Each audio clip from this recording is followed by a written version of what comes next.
আমি একজন মধ্যবিত্ত ঘরের গৃহিণী হয়ে ঘরে বসে প্রতিদিন ১০০ টাকা সঞ্চয় করে কিভাবে বছরে লক্ষ টাকা সঞ্চয় করতে পারি তারই দারুণ উপায় নিয়ে আজকে আমি চলে এসেছি। নমস্কার বন্ধুরা, রিমি লাইফস্টাইল চ্যানেলে আমি রিমি প্রতিদিনের মতন আজ আবারও চলে এসেছি নতুন একটা সঞ্চয়ের ভিডিও নিয়ে তোমাদের কাছে। আশা করি দূরে কাছে যে যেখান থেকে ভিডিওটা দেখছো সকলে ভালো আছো, আর তোমাদের ভালোবাসায় আমিও খুব ভালো আছি। বন্ধুরা, আজকের ভিডিওটা শুরু করলাম এই যে এখান থেকেই। আসলে কি বলো তো, বেশ কয়েকদিন ধরে না সকালে পড়াচ্ছি না, কারণ এখন ওই প্রচণ্ড গরম পড়াতে ছেলে মেয়েদের ক্লাসগুলো করে দিয়েছে, মর্নিং স্কুল বলতে পারো, সকালে করে দিয়েছে।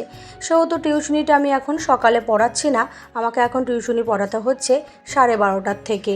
কি আর করা যাবে, সকালে তাড়াতাড়ি উঠেই এই যে বিছনাপত্র আগে গুছিয়ে নিচ্ছি। এটাই হচ্ছে একটা প্রধান কাজ আমার। এটা আগে গুছিয়ে নিতে পারলে যেন মনে হয় কি ঘরের অর্ধেক কাজ আমি কখন সেরে ফেলেছি একেবারে টেরই পাই না। তাই জন্য ঘর দুয়ারকে আগে পরিষ্কার করার দায়িত্বটা আমি নিয়ে নিয়েছি। আর যাই হোক, কথা বলতে বলতে দেখো অনেকটা কাজও করে ফেলেছি। যাই হোক, ভিডিওর শুরুতে আমি বললাম যে প্রতিদিন আমি ১০০ টাকা সঞ্চয় করি। কিভাবে সেই ১০০ টাকা সঞ্চয় করে বছরে লক্ষ টাকা সঞ্চয় করি। বন্ধুরা, আমি সবার আগে বলি, এই যে আমি প্রতিদিন ১০০ টাকা সঞ্চয় করি, এটা কি করে করি। আসলে কথা কি বলো তো বন্ধুরা, আমি তো মধ্যবিত্ত ঘরের একজন গৃহিণী। ওই মোটামুটি কি বলো তো, সংসার খরচের যে টাকাটা আমাকে দেয় সেই টাকা থেকে অল্প অল্প করে কিছুটা সঞ্চয় করে রাখার চেষ্টা করি। সেই টাকার সঙ্গে আমি আমার আয়ের কিছুটা টাকা জুড়ে আমি চেষ্টা করি প্রতিদিন ১০০ টাকা করে সঞ্চয় করে রাখতে। আসলে কি বলো তো, এইভাবে যদি সঞ্চয় করা না যায় না, তাহলে সঞ্চয় সম্ভবই হয় না। তুমি যদি মনে করো যে একবারে অনেকটা টাকা সঞ্চয় করে নিয়ে তুমি সেটা জমিয়ে রাখবে, সেটা কিন্তু কখনোই সম্ভব হয়ে ওঠে না। তাই প্রতিনিয়ত চেষ্টা করি যে অল্প অল্প করে হলেও প্রতিদিন একটু একটু করে সঞ্চয় করব। প্রতিদিন যদি একটু একটু করে সঞ্চয় করা যায়, তাহলে দেখা যাবে ৩৬৫ দিনের মাথায় কিন্তু ওই একটু একটু করে যে সঞ্চয়টা করেছি ওটা কিন্তু একটা বড় অঙ্কের টাকায় পৌঁছে যাবে। তখন কিন্তু মনেই হবে না যে কি করে এটা এত বড় অঙ্কের টাকা সঞ্চয় হয়ে গেল। তুমি তোমার সংসার খরচের থেকে একটু একটু করে, অর্থাৎ ১০০ টাকা ৫০ টাকা যতটুকু পারো তুমি যদি সঞ্চয় করতে পারো প্রথম থেকেই, তাহলে কিন্তু দেখা যাবে বছরের শেষে তুমি একটা মোটা অঙ্কের টাকা সঞ্চয় করতে পারবে। এবার আমি বলি, প্রতিদিন যদি ১০০ টাকা সঞ্চয় করা যায় তাহলে কী লাভ হয় বছরের শেষে, কিভাবে তুমি লাখপতি হবে। এই দেখো, আমি খাতাপত্র নিয়ে চলে এসেছি। ১০০ টাকা করে প্রতিদিন, অর্থাৎ ৩৬৫ দিনে, অর্থাৎ এক বছরে সঞ্চয় হবে ৩৬,৫০০ টাকা। দেখো, এটাই কিন্তু একটা বড় অঙ্কের টাকায় পৌঁছে গেছে। এবারে ৩৬,৫০০ টাকা তো সঞ্চয় হচ্ছে। তুমি যদি এই যে প্রতিদিন যে সঞ্চয় করছো তার সঙ্গে ১০০ টাকার সাথে সাথে তুমি যদি ৫ টাকা করেও বাড়াও, তাহলেও দেখা যাবে যে অনেকটা টাকা সঞ্চয় কিন্তু বেড়ে যাবে। এই যে দেখো, ১০৫ টাকা রেখেছি আমি প্রথম দিন, দ্বিতীয় দিন দেখো ১১০ টাকা, তৃতীয় দিন চেষ্টা করলো ১১৫ টাকা, চতুর্থ দিন ১২০ টাকা। এইভাবে যদি তোমরা প্রতিদিন যদি ৫ টাকা অন্তত এটা জুড়তে পারো, তাহলে দেখা যাবে তোমার তো ৩৬,০০০ টাকা একটা বড় অঙ্কের টাকা সঞ্চয় হচ্ছেই। আর এই যে তুমি ৫ টাকা করে এইভাবে জুড়ছো, তাতেও কিন্তু তোমার একটা বেশ অঙ্কের টাকা পৌঁছে যাবে। ৩৬৫ দিনের মাথায় যখন পৌঁছাবে, তখন কিন্তু তোমার সঞ্চয় প্রায় লক্ষ টাকার কাছাকাছি পৌঁছে যাবে। তোমরা একটুখানি হিসেব করে দেখো, আমাদের ৫ টাকা কিন্তু যদি আমরা ওই ১০০ টাকার সাথে একটু বাড়িয়ে দিতে পারি, দেখো ১০০ টাকা করে সঞ্চয় করলে তো ৩৬,৫০০ টাকা সঞ্চয় হচ্ছেই। কিন্তু যদি একটু ৫ টাকা বাড়িয়ে দেওয়া যায়, তাহলে দেখা যাবে ওই ৩৬,৫০০ টাকার সঙ্গে আরও ২০,০০০ টাকা অনায়াসে সঞ্চয় করতে পারবে। এই যে তোমার ওই ৩৬,০০০ আর ২০,০০০ যোগ করলে প্রায় দেখো ৫০,০০০ টাকা সঞ্চয় হয়ে যাচ্ছে। এবার তুমি এক বছরে ৫০,০০০ টাকা সঞ্চয় করলে, ঠিক আছে, পরের বছর আবার ওই ৫০,০০০ টাকাটা তো তুমি এমন একটা জায়গায় ফিক্সড করে রাখলে, সেখান থেকে যদি তুমি কিছু সুদ পাও, তাহলে দেখা গেল ওই এক বছরে তোমার অনেকটা টাকা বেড়ে যাবে। তার সাথে তুমি আবার এক বছর ওই ১০০ টাকা ওইভাবে একই নিয়মে সঞ্চয় করতে থাকলে, তাহলে দেখা যাবে ওই ৫০,০০০ তো তোমার বেড়েই যাবে। আবার তুমি এদিকে ৫০,০০০ সঞ্চয় করছো, তাতে দেখা গেল ২ বছরের মধ্যেই তোমার ১,২০,৩০,০০০ টাকা সঞ্চয় হয়ে যাবে। আসল কথা অল্প থাকতে থাকতেই সঞ্চয় করাটা আমি মনে করি ভালো, তাহলেই কিন্তু একটা সময় গিয়ে মোটা অঙ্কের টাকা সঞ্চয় করা যায়। এই যে আমি ভিডিওগুলো করে থাকি, এগুলো কিন্তু আমি বাস্তবে অ্যাপ্লাই করি বলেই কিন্তু সহজে আমি তোমাদেরকে বুঝিয়ে বলতে পারি। আর আশা করি যারা নতুন গৃহিণীরা তারা যদি এই সিস্টেমগুলো দেখে, তারা তো কিন্তু অল্প দিনের মধ্যে নিজেদের সফলতা অর্জন করতে পারবে। দেখো, আমার যখন বিয়ে হয়ে এসেছে তখন কিন্তু আমার এতটা সেইভাবে বুদ্ধি ছিল না, আর সেই সময় দাঁড়িয়ে আমার হাতে তেমন একটা স্ক্রিন টাচ মোবাইলও ছিল না যে আমি এই ভিডিও দেখব।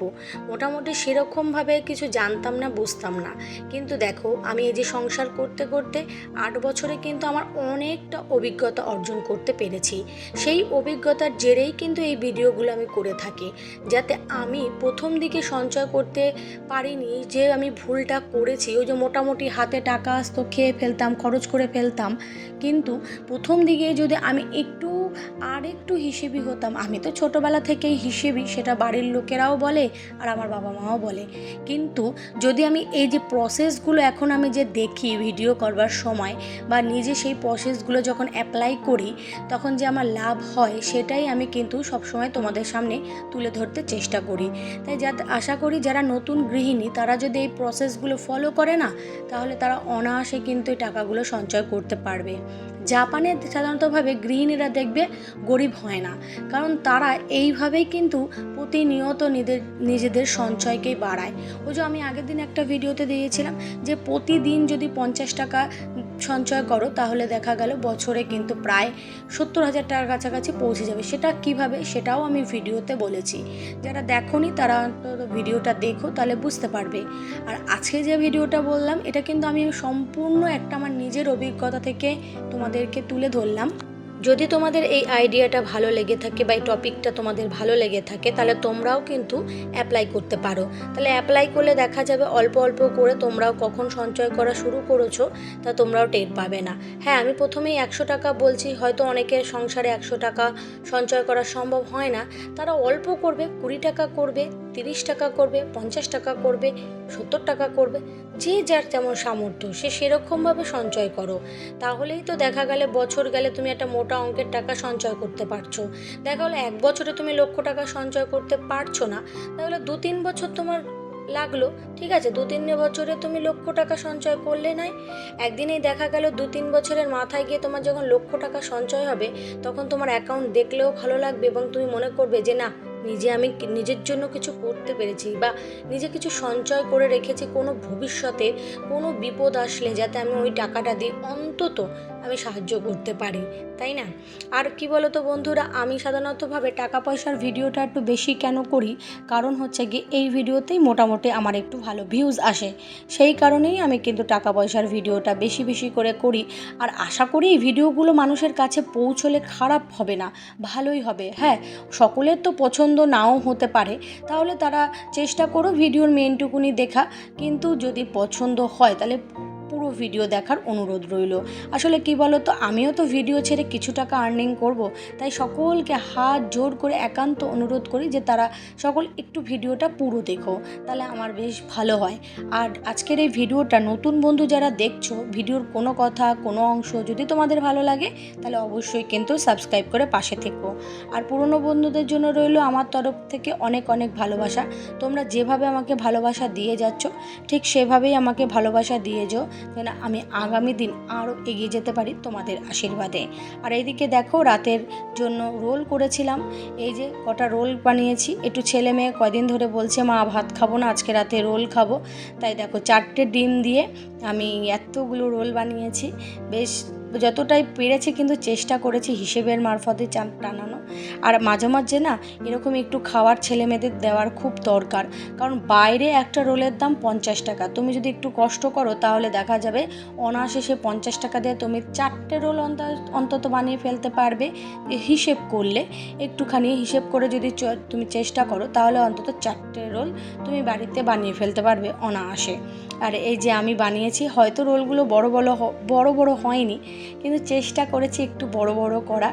আর মোটামুটি যাই হোক, কথা বলতে বলতে একদম ভিডিওর অন্তিম পর্যায়ে চলে এসেছি। সকলকে একটাই কথা, সকলে ভালো থেকো, সুস্থ থেকো, সাবধানে থেকো।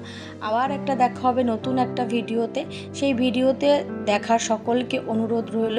আর আজকের মতন টাটা, সকলে সাবধানে থেকো, ভালো থেকো, টাটা।